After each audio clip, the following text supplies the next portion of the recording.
That night is forever etched in my memory, replaying over and over in my head, again and again, again and again. My wife, Sarah, I believe I can call her my wife, with whom I had lived for 7 years, told me she would be late again. It was one of her rituals in the days leading up to this. There was always a deadline, always a meeting or a project that needed attention. But I wanted to believe that it was normal and part of her job, so I tried several times to be understanding when she was upset. But then I noticed small changes. She would come home overly excited, looking thin, glancing at something behind me, out of my field of vision. One night stands out in particular. She smelled like men's cologne, and not mine. It was like a punch in the gut, but I brushed it off. Maybe it was nothing. Or maybe she was just joking with a coworker and I was being overly sensitive. But deep down, I knew. I knew something had changed, but I didn't know what. A smirk, the usual little seed of suspicion sprouting again, and I chided myself for being paranoid. But the feeling wouldn't go away. That night, I couldn't sleep. Our house was silent, a stifling silence, and the days passed, one after another, each harder than the last, filled with the weight of my doubts, which I realized once again were too much for me to bear. Over time, I began to believe that this was not the case. Then Sarah told me she was going out again, to a business dinner. I read books to the children, watched a movie, tried to relax, but I couldn't calm down. My thoughts were racing. What was really going on? Where was she going and with whom? Just as I was holding the phone in my hand, it rang, and a message from my friend Rob appeared on the screen. "Mark, are you okay? You've been quiet lately." "Too easy, some of them," he said, and I, concerned, stumbled over his words. Now my throat was dry and my heart was pounding because, for the first time, I was afraid of what I believed would kill me. I took a deep breath and decided it would be best to be honest and direct with him. "I don't know, man. For some reason, Sarah doesn't seem sincere to me. She leaves the house and comes back late, meets up with friends, and when she comes home, she's not there." Rob replied quickly and to the point, his tone calm and direct, but he spoke bluntly. "Have you talked to her about it?" "I tried," I replied, but she brushed me off and said I was lying. His response was both evasive and blunt. I'm not saying that no one sends messages like that, but if you have even the slightest suspicion that they're not behaving as they should, you have a duty to check it out. His message flashed across the screen, and I just blinked, stunned by his words. It was decided. I knew I would find out the truth, no matter how painful it was, how miserable the next day was. Sarah accidentally left her phone on the kitchen table while she was taking a shower, and my heart raced. I felt like I was crossing some kind of insurmountable line, but the horror in my stomach wouldn't let me look away. I reached for the phone, my fingers trembling as I unlocked the screen. I scrolled through her messages, but that was the only one. It was from someone with the initials M. My stomach clenched. "Last night was amazing. I can't wait to see you again." The world was falling apart around me and I couldn't move. I put the phone down, not knowing what to do with my shaking hands, and sat there trying not to fall apart. What could I do to keep pushing her toward this? What could I say to keep her from panicking? I was strong, but not in answers. I didn't know if I could take it. "When Sarah gets back, I'll have everything I need." She kissed me on the cheek, too lost in my thoughts to notice how I was shaking. I clenched my teeth, smiled, and said I wasn't in the mood to mess with her. I needed to know more. I wanted to get to the bottom of how far this betrayal had gone. She called me that evening and said she would be home late again, but I wasn't going to believe her lies anymore. I won't say I followed her, as I knew she had stopped at a few places before going to the office. To cover for my mother, I said the kids would be home soon and left them with her. Now, driving through the city with beads of sweat on my forehead, I longed for everything I had grown up with as I looked out the window. I parked right outside her office and gripped the steering wheel, the minutes dragging on like hours. I saw her walking, the clicking of her heels on the sidewalk, her body as if crossed by wire, vibrating from the impact and moving her from place to place. I knew it all. As always, she was beautiful. But this time there was something new. Something seemed wrong. The clock ticked. The wait was agonizing. I was desperate to see someone when I noticed Mike, her colleague, coming out of the front door. My heart stopped. That was it. I couldn't ignore it anymore. I had to know the truth. I waited until the lights in the office went out and the building fell silent. Then I walked up to the door and entered without saying a word. "Please don't hurt me," I muttered under my breath as I walked down the hallway, my hands clasped in prayer, slightly losing control of the breath that was pounding in my chest. I moved closer to the glass door of the room and peeked inside. What I saw there made me feel physically ill. I went downstairs and found them sitting side by side at a table covered with papers. They were giggling and in a good mood. There was something personal between them. Suddenly, they leaned toward each other and kissed. My world stopped. They were taking each other's clothes off, and I was sure I was going to go crazy from... Her speech suddenly stopped, and she opened her huge, wandering eyes, full of horror and madness. From what my eyes saw, and my heart broke. I couldn't breathe. I was thinking about what was happening, and suddenly everything changed. How could this have happened? How could I not have noticed? It was all too much, and I rushed to the door. "Sarah!" I shouted, my cry echoing off the walls. When she saw me, she turned pale. "What the hell is going on?" I shouted, waves of pain and betrayal crashing over me like a tsunami. "Mark, I can explain," she said. But I didn't want to listen. I was beside myself. I couldn't bear to pick up the pieces anymore.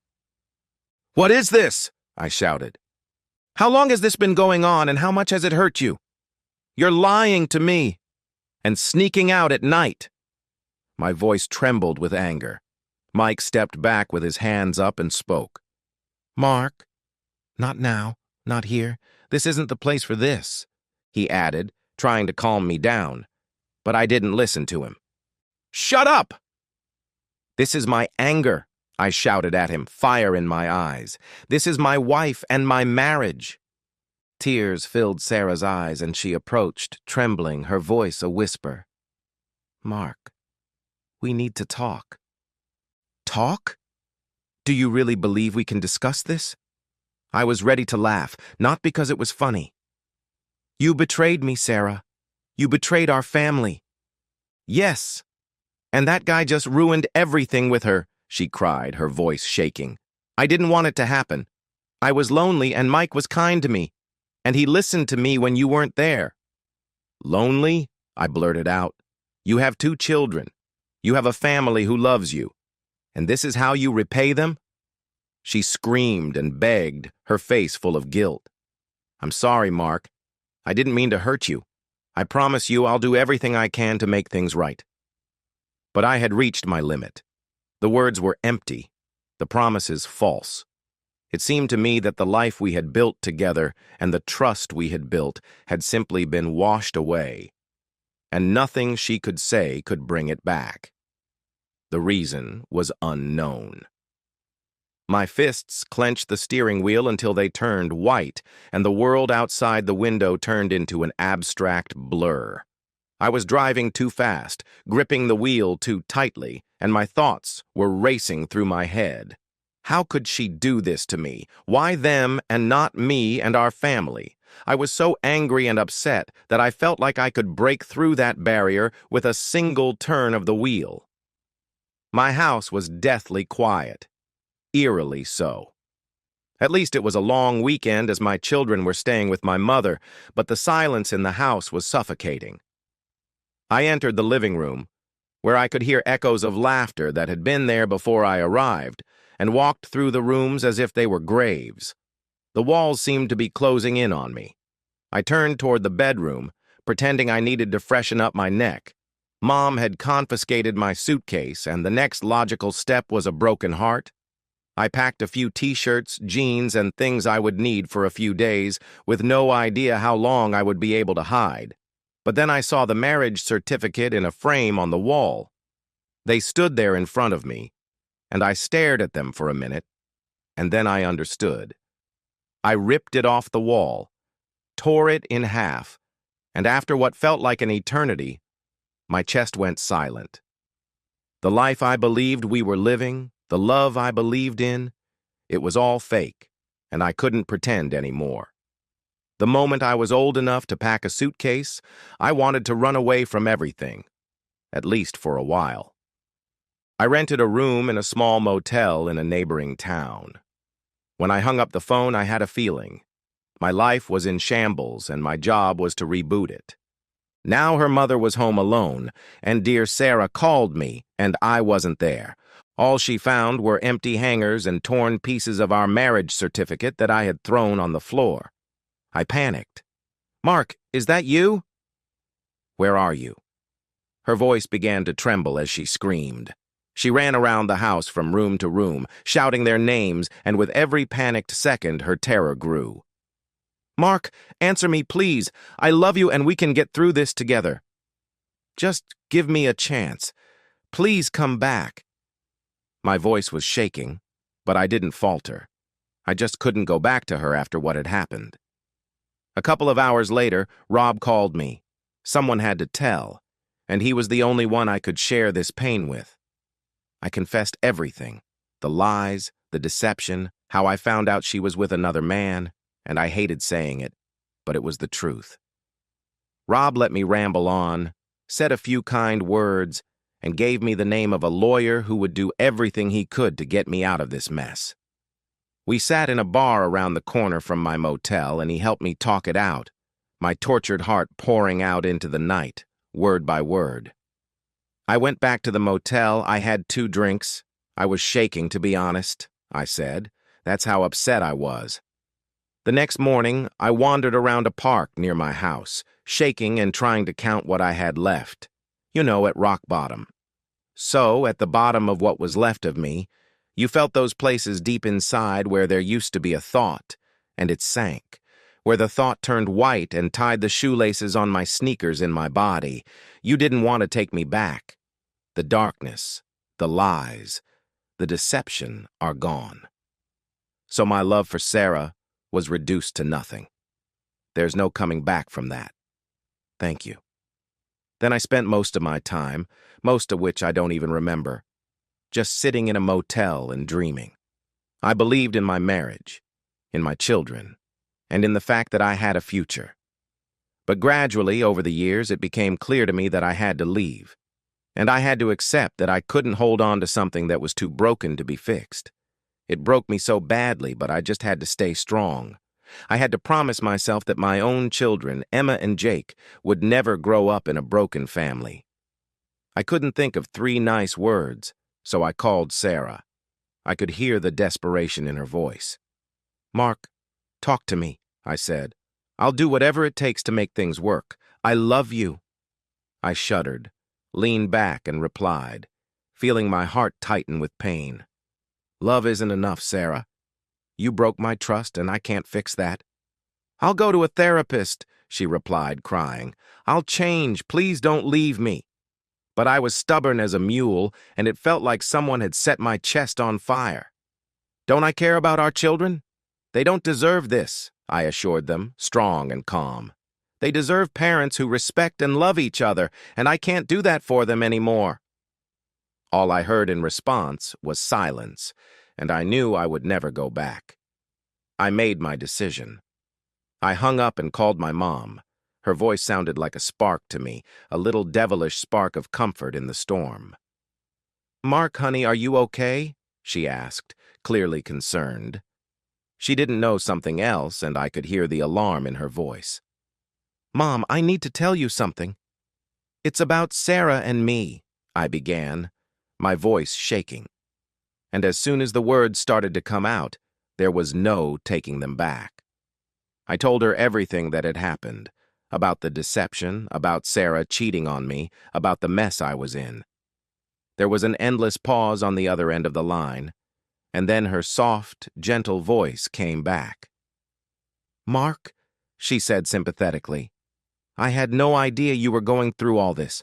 I'm so sorry. What are you going to do?" "I don't know," I replied, stunned. "I can't go home right now. I'm thinking about getting a motel room for a while, just to get away, clear my head." "What about Emma and Jake?" she asked gently.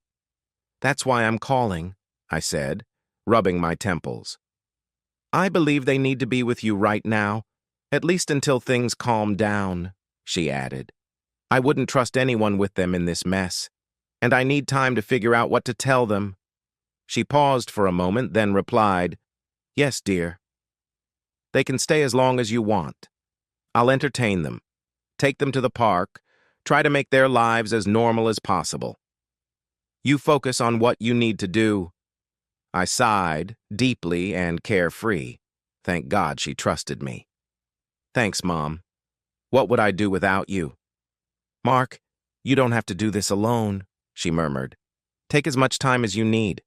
And remember, no matter what happens, you have a family that loves you and will help you get through this." I nodded, but she wasn't listening to me. Her support was the only thing that mattered. At least Emma and Jake would be safe, surrounded by love. It was a ray of hope amid the pain. I had a long road ahead of me, full of questions, but I knew I wouldn't be walking it alone. A few days later, I returned to the house to collect my things. So yes, Sarah was all I had left. She was so red from crying, her face was so pale that I didn't care anymore. I was starting to come to terms with a life without her. "Come on," she said softly as I was packing. "We can fix this. I'll do anything." "No." I shook my head, and my voice sounded strange to my own ears. "Sarah, come on," he shouted, his voice growing angrier. "And I'll ever believe you after everything you've done?" She was in tears, her arms outstretched toward me. "I was lost, Mark. I got myself into something. I never expected it to be like this. But now I realize it was a huge mistake. Emma and Jake, we have to try, at least for them." I closed the suitcase and sat down, feeling an incomprehensible sadness in my chest. "I'm doing this for Emma and Jake," I whispered to them. "They need parents who don't hate each other, who respect each other, who care about each other. Right now, I can't give them that." That evening, I called my lawyer. The hardest part was breaking the news to the kids. They were too young to understand why their dad couldn't come home. But I know that I will always do everything in my power, and I know that I will always be there, whatever that means, to do everything in my power to be where I need to be, whatever that means. When I did what I did, when I was raising you, and at the very least, I'll be damned if I give up that chance. Over the next few months, I managed to put my life back together. The days dragged on endlessly, and the pain of betrayal didn't disappear overnight. But with time, it got easier. A life full of truth and promises. And when I looked in the rearview mirror, I saw it. And there was nothing that could compare to what could not be compared, to that one and only. But I also realized what I really wanted from life: loyalty, faithfulness, and love that could survive even the coldest winters.